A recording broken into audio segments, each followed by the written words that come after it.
Alhamdulillahi Rabbil Alamin, wa bihi nasta'in ala umuri dunya waddin. Ashhadu an la ilaha illallah wahdahu la syarika lah, wa ashhadu anna Muhammadan abduhu wa rasuluhu sallallahu alaihi wasallam, la nabiyya ba'dah. Allahumma salli wa sallim ala sayyidina Muhammad wa ala alihi wa ashabihi ajma'in. Wa ba'du fa ya ibadallah, uzikum wa nafsi iyaya bitaqwallah, faqad fazal muttaqun. Ittaqullaha haqqa tuqatih wa la tamutunna illa wa antum muslimun.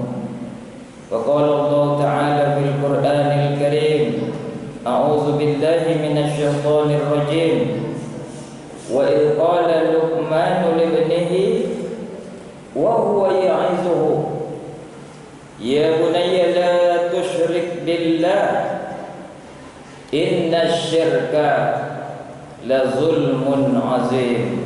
صدق الله العظيم. Kaum muslimin, hadirin sidang jemaah Jumat yang dimuliakan Allah, pada Jumat ini dan seterusnya saja, mari sama-sama kita meningkatkan takwa. Meningkat artinya bukan menurun. Kita kerjakan perintah Allah, kita tinggalkan larangan-larangannya Allah. Bersyukur kita alhamdulillahirabbil alamin, sampai detik ini pun Allah masih memberi nikmat. Hujan alhamdulillah masih turun. Asap alhamdulillah tidak ada. Alhamdulillah. Kesehatan kita insyaallah. Kita sampai ke masjid ini melangkahkan kaki, melayangkan tangan, kita tidak terbaring di rumah sakit atau klinik manapun. Alhamdulillah. Kita masih dipanggil. Banyak orang yang sehat, kuat, tapi tidak mau ke masjid. Alhamdulillah. Kita masih diberikan rohani atau roh. Dengan itu kita masih bisa bergerak. Tanpa adanya roh, siapapun kita, sekalipun kita hebat, pejabat, kuat, orang bakat, kalau enggak ada roh di badan kita, maka tidak akan bergerak dari ujung kaki sampai ujung rambut. Itu adalah nikmat yang utama dan semestinya tiap waktu kita syukuri. Salawat beriringkan salam kita hadiahkan kepada junjungan alam, Nabi kita, Nabi besar Muhammad sallallahu alaihi wasallam.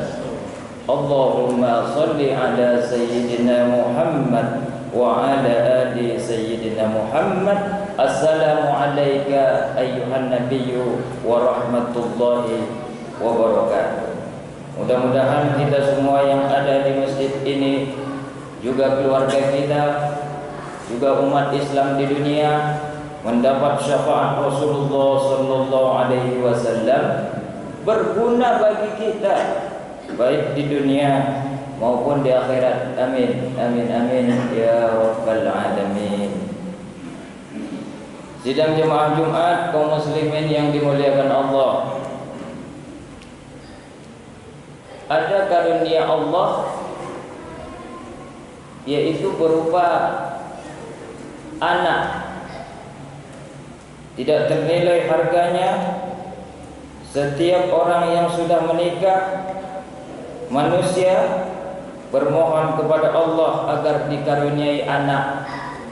Dan setelah dikaruniai anak, ia ingin anaknya itu menjadi anak yang baik, atau dalam bahasa agama anak yang soleh dan solehah. Hingga sering kita berdoa kepada Allah, Rabbana hab lana min azwajina wa dzurriyyatina qurrata a'yunin waj'alna lil muttaqina imama. Ini rupanya adalah ayat Al-Quran, surat Al-Furqan ayat ke-74. Namun doa ini sering kita bawakan baik di dalam acara-acara masjid, majlis taklim di masjid atau di rumah-rumah, dan di acara-acara mungkin ada syukuran anak atau baru kelahiran anak. Dan ini doa juga adalah doanya Nabi. Ya Allah, ya Tuhan kami, anugerahkanlah kepada kami istri-istri kami, keturunan kami sebagai penenang hati kami. Jadikanlah kami pemimpin bagi orang-orang yang bertakwa. Ada istri memang itu membuat kita itu pusing saja. Masalah sedikit ngomel. Ada juga anak tabah besar, tabah juga kita pusing. Belum lagi kenakalan remaja, belum lagi lingkungan yang saat ini tidak bisa terkontrol. Kelihatannya di kamar tapi entah apa yang ditonton. Ini berarti bukan menjadi qurrata ayunin, atau dalam bahasa kitanya bukan menjadi intan payung, penenang hati. Oleh karena itu Nabi meminta ini, kita pun meminta seperti ini. Hendaklah kiranya istri kita, anak kita, berapapun banyak anak kita, ada 5, ada 6, ataupun cuma 1, itu menjadi penenang. Senang kita jadinya, qurrata ayunin. Dan oleh karena itu pula kita juga meminta agar kitanya seorang ayah menjadi pemimpin lil muttaqin, bagi orang-orang yang bertakwa. Makanya dalam Islam itu ada beberapa hal supaya keluarga itu sakinah, mawaddah, warahmah. Sakinah itu artinya nyaman. Rumah aja besar tapi nggak nyaman. Masuk rumah kayak masuk neraka. Padahal semestinya baiti jannati, rumahku itu adalah surgaku. Aku masuk ke rumah dari kantor, aku pengennya pikiranku itu di rumah santai, nyaman, enak. Jumpain anak, istri, segar. Pokoknya surga lah pokoknya. Bagaimana supaya itu tercipta sakinah, nyaman, mawaddah, ada rasa kasih atau cinta, rahmah, ada rasa kasih sayang. Pertama, kita harus didik anak kita agar menjadi anak yang betul-betul anak masa depan yang soleh. Oleh karena itu, anak itu mestinya berpendidikan. Karena kita dalam bahasa biasanya atau sehari-hari, maklumlah kenapa orang itu suka mencarut. Dia anaknya nggak anak berpendidikan. Kenapa dia anaknya suka maling? Ya anak-anak pasar, anak tidak berpendidikan. Oleh karena itu pendidikan ini terutama rupanya. Biarlah misalnya kayak kata orang dulu, biar ayah tamat SMP nak, yang penting engkau tamat sarjana. Biar ibu tamat SMA nak, yang penting engkau nanti doktor kalau bisa. Pendidikan itu harus kepada setiap anak yang terlahir. Bukan hanya di Pekanbaru ini, tapi kalau bisa di dunia ini setiap anak punya pendidikan. Jangan sampai anak itu gelandangan, tidak terurus, tidak ada sekolahnya, tidak pandai baca tulis. Man arada dunya fa alaihi bil ilmi wa man arada al akhirah fa alaihi bil ilmi.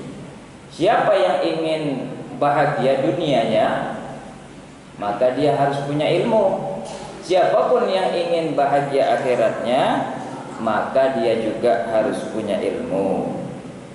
Ya, kalau misalnya kita tidak sanggup, cari misalnya beasiswa untuk anak, ataupun apapun lah caranya, kalau bisa anak itu sarjana semuanya. Yang kedua, bagaimana supaya keluarga itu setelah anak itu terdidik, bagaimana menjadi anak atau keluarga yang nyaman kita. mendidik istri dan anak dengan penuh cinta atau penuh kasih. Pendidikan dengan penuh cinta memberikan hasil maksimal daripada pendidikan yang hanya asal-asalan. Orang yang kerja dengan senang hati, dengan hobinya, tentu lebih tampak hasilnya maksimal daripada orang yang sekedar aja lah, yang penting saya selesai, sekedar sajalah untuk mengobati orang COVID, yang penting dia selesai. Kalau kayak gini namanya tidak pakai ilmu, tidak pakai penelitian, tidak pakai pengalaman, tidak akan hilang-hilang wabah kita ini. Itu berarti kerja kita dituntut dalam lingkungan kecil sekalipun, dalam lingkungan keluarga harus dengan penuh cinta. Makanya anak itu bukan hanya dikasih uang aja, tapi anak itu juga disentuh. Walaupun dia udah SMP, sentuh kepalanya. Walaupun dia sudah SMA, sentuh hatinya. Ajak dia, mungkin dia refreshing, tidak apa-apa.